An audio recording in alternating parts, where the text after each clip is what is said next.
পশ্চিম মেদিনীপুরের দাসপুরের ধরমপুর গ্রামে জিহাদিদের হাতে আক্রান্ত হন ভাগবত কথাবাচক নিরস্ত্র হিরণময় গোস্বামী মহারাজ।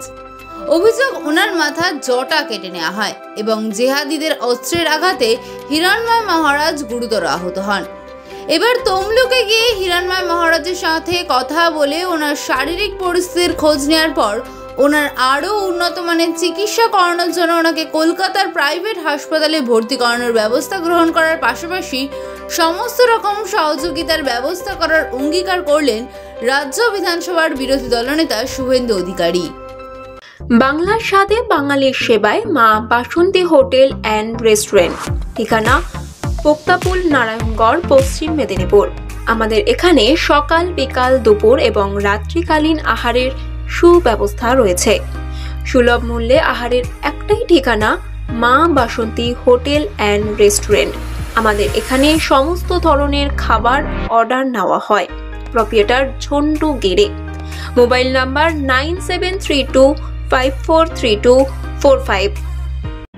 আমি যখন তৃণমূল কংগ্রেসে ছিলাম তখনও আমি সনাতনীদের স্বার্থে লড়াই করেছি, সনাতন প্রতিষ্ঠানকে বাঁচানোর চেষ্টা করেছি এবং বিভিন্ন মঠ মন্দির আমি সেখানে তাদের পাশে দাঁড়ানোর চেষ্টা করেছি।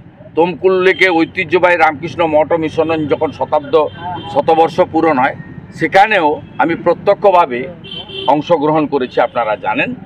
এবং মহাপ্রভুর মন্দিরে চৈতন্য রিসার্চ সেন্টার থেকে মা বর্গভীমা মন্দিরে পুষ্করণী সংস্কার থেকে শুরু করে এখানকার ঐতিহ্যবাহী সমস্ত সনাতন সংগঠনকে বা পরিকাঠামোকে শ্রীবৃদ্ধির করার কাজ করেছি। তাই আমি আমার দায়িত্ববোধ থেকে আমি একজন সনাতনী, আমি আমাদের প্রভু হিরণময় প্রভু সত্য কথা বলেন, সনাতনের পক্ষে বলেন, অত্যাচারের বিরুদ্ধে বলেন, পশ্চিমবাংলার সনাতন হিন্দু সমাজের যে দুর্দশা তার বিরুদ্ধে সোচ্চার প্রতিবাদ করেন।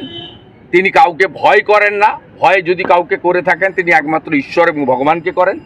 তাই সেই প্রভু যার গলায় তুলসী রয়েছে, মাথায় শিখা জটা রয়েছে, যিনি ধুতি পরিধান করেন, যিনি সম্পূর্ণ সাত্ত্বিক আহার গ্রহণ করেন, তিনি ভাগবত কথা প্রচার করেন, বেদ উপনিষদ গীতার কথা প্রচার করেন, রামায়ণ মহাভারতের কথা প্রচার করেন, শ্রীকৃষ্ণের রাধা মাধবের কথা প্রচার করেন, তার এই দুর্দশা, তার এই আক্রমণের আমি তীব্র নিন্দা করি। তার পাশে থেকে আমি তার দ্রুত সুস্থতা এবং যাতে তিনি নিরাপদে থাকেন তার জন্য আমি সচেষ্ট থাকবো, এটাই আমার।